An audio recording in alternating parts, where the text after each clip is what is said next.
Hey YouTube, Dwayne Zeddy here again for another installation of whatever you want to call these, my voice, my whatever. But today I'm going to talk about the those who uphold the law, those who enforce the law, those who protect and serve the people. But lately they haven't been protecting and serving anyone. They've just been protecting and serving themselves. So I'm going to get into some history, get into some brutality, and then get into my views on what's going on and why it's going on and what can be done for it to stop. But so the police, the Popo 50, one time rollers, whatever you want to call them, the police, they were started in pretty much China. Back then they were called the prefects, and it was in the Chu and Jin empires, and at the time they weren't connected, so they were kind of beefing against each other. But they were used to uphold the emperor's law, not to make sure the people are safe, not to make sure this person's safe or that person's safe or this law is made sure. No, they were used to make sure that whatever the emperor said went. And during that time they answered to the magistrates, which were judges pretty much, and the judges answered to the governors, and the governors answered to the emperor. So whatever the emperor said went. And it wasn't till again in the Roman times when Emperor Augustus, he saw that Rome, the capital, was beginning to go into crime. A lot of crime was happening, a lot of rapes and murders and robberies and all this craziness was starting to happen, and he decided to split Rome up into 14 wards. Rome was home to almost 1 million people at the time, so he needed a few wards to house everybody. But he decided to put 7 groups in charge of those wards, and within those 7 groups were 1,000 people. But those vigils, I think they were called, that's where the word vigilante comes from Emperor Augustus' new form of police. The vigils, they didn't interfere with citizens' business or citizens' matters. They only dealt with criminals and runaway slaves. It was the urban cohorts who actually dealt with citizen matters, because they were chosen from amongst the citizens and they knew how to deal with them, and they weren't crazy and mostly warriors and nothing like that. They were actually normal citizens, and they were pretty much riot control, and they watched over buildings and banks and schools and stuff like that.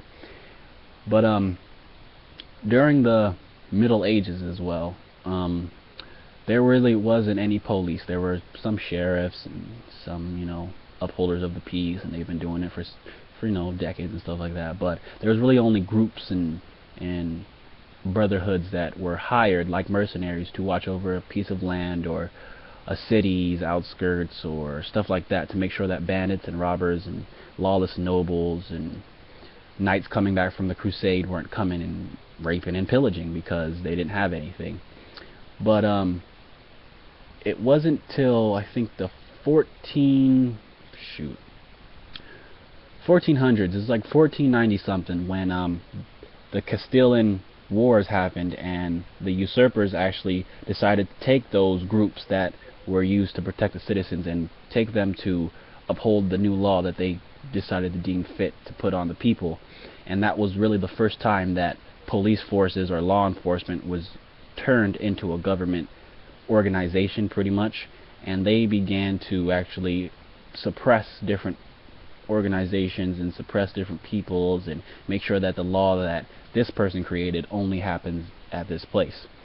And I think it was in 1667 when King Louis XIV took power, and he actually took it one step further and began to really use the police force to actually uphold his law and his monarchy and make sure that his laws were going in Paris. And Paris was actually the largest city in Europe at the time, so there was a lot of poverty, a lot of crime, a lot of this, a lot of that. So he was using the police force, to pretty much clean up the streets and make sure that his laws was upheld, and that the rest of the world sees that he has control of the people. But this actually led to, well, one of the things that led to the French Revolution, because there was a lot of corruption a lot of murders and a lot of rapes and extortions that were happening from the actual police force. And it's a kind of a trend that's starting to follow again, because history does repeat itself. But in I think the 1626, that's when the New York City Sheriff's Office happened. That's when they actually created the New York City Sheriff Office in New York City, America, and they were used to police the colonialists and make sure that the natives don't keep coming into New York City and taking things and trying to get their land back. And in 1779, one of those dates, the U.S. Sheriff's Marshals were actually created, and then they shortened it to the U.S. Marshals.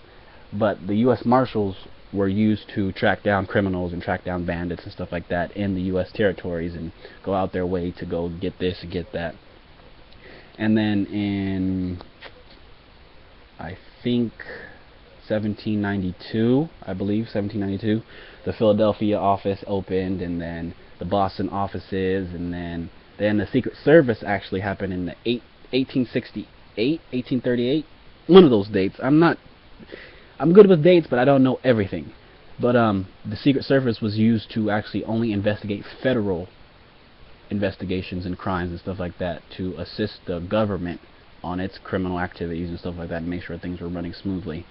But in, I think, 1792, a man named Patrick Calhoun decided to take the French idea of police and add it to the London Constitution. And at the time, the French and the British were pretty much enemies. They hated each other, and the French government did not want the British to use their pretty much form of police, and the British did not see that police, which is French, could actually uphold the Constitution, because they had a lot of trouble with sheriffs back in the day in London and stuff like that.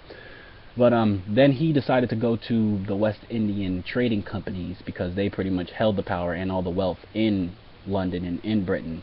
And he convinced them, because they were losing on yearly, 500,000 euros just from trade and people taking things from the docks and stuff like that.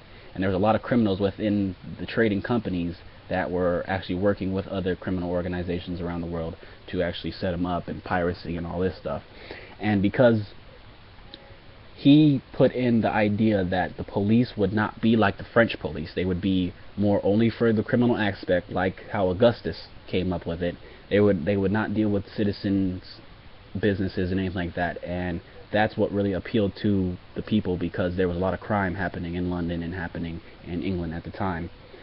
But then Napoleon, seeing this and being French, he decided to take it one step further and decided to put the police into a militarized formation, a militarized kind of organization, and came up with the sergeants and the lieutenants and the grenadiers and stuff like that.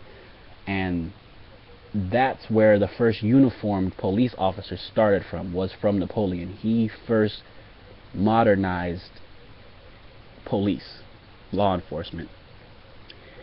And during that time, the police were, they were good. They were more militarized. They shot, they didn't arrest really. If you got arrested, you'd get released the next day after your trial and stuff like that. And it actually worked for a while. It actually worked pretty well, because during that time, Europe was going into a revolution, going into the new age, and they needed more and more, I guess, urbanization to actually handle the crimes that were happening. And I think it was in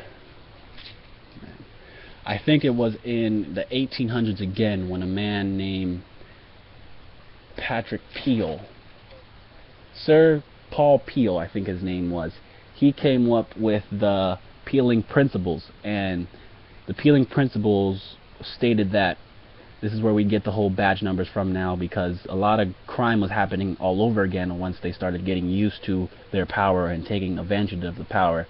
He came up with the badge numbers so that police officers can be held accountable for what they do, and he came up with the idea that it's not about arresting people, it's about preventing crime, and the less crime that you have in your district, the better you are doing. And above all, he came up with the idea that the police are the public, and the public are the police.